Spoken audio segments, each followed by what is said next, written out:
Radio Lagos, la radio du lycée français Louis Pasteur.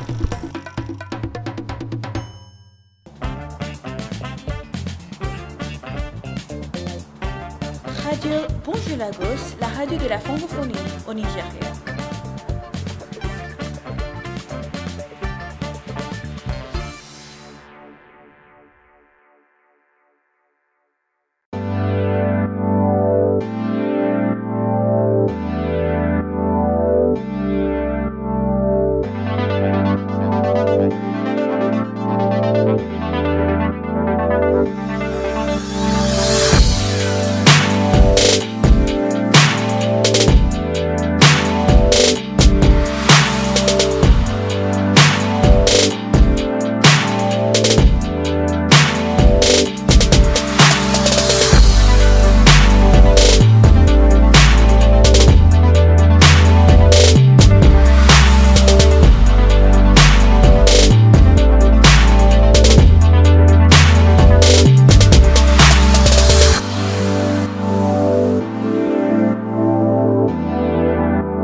Bonjour, je m'appelle Unzube Choukou, Michael Sotournier Menobi le premier. Aujourd'hui, je vais vous lire un texte issu des Confessions de Saint Augustin. Qu'est-ce donc que le temps? Si personne ne me le demande, je le sais. Mais que je veuille l'expliquer à la demande, je ne le sais pas.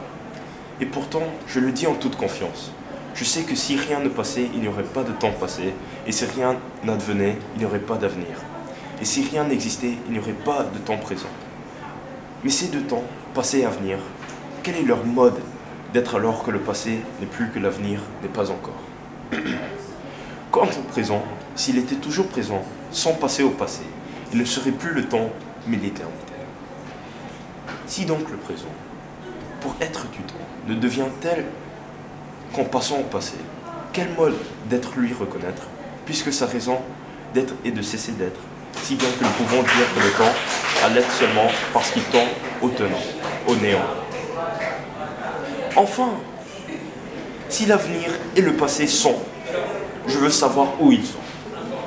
Si je ne le puis, je sais du moins que, où qu'ils soient, ils n'y sont pas en temps que choses futures ou passées, mais sont choses présentes. Car s'ils sont futurs, il n'est pas encore, passé, il n'y est plus. Où donc qu'ils soient, qu'elles soient, ils n'y sont que présents. C'est fini. Et James Nzube, pourquoi ce choix? Le temps et l'existence, c'est un thème qui me perplexe beaucoup. Alors c'est très intéressant. Philo, c'est pas vraiment ma matière préférée, mais les textes comme ça m'intéressent. Alors si je ne me permets pas de m'endormir en lisant, alors c'est un bon texte, un très bon texte. Alors j'aime bien ça, Augustin. Bonjour, je m'appelle Mathias Tonnel, élève de Terminal S. Je vais lire un extrait de Discours sur les sciences et les arts de Rousseau. Decipumur specie recti. Le rétablissement des sciences et des arts a-t-il contribué à épurer ou à corrompre les mœurs? Voilà ce qu'il s'agit d'examiner. Quel parti dois-je prendre dans cette question? Celui, messieurs, qui convient à un honnête homme, qui ne sait rien et qui ne s'en estime pas moins. Il sera difficile, je le sens, d'approprier ce que j'ai à dire au tribunal où je comparais. Comment oser blâmer les sciences devant une des plus savantes compagnies de l'Europe, louer l'ignorance dans une célèbre académie, et concilier le mépris pour l'étude avec le respect pour les vrais savants? J'ai vu ces contrariétés, elles ne m'ont point rebuté. Ce n'est point la science que je maltraite, me suis-je dit, c'est la vertu que je défends devant les hommes vertueux.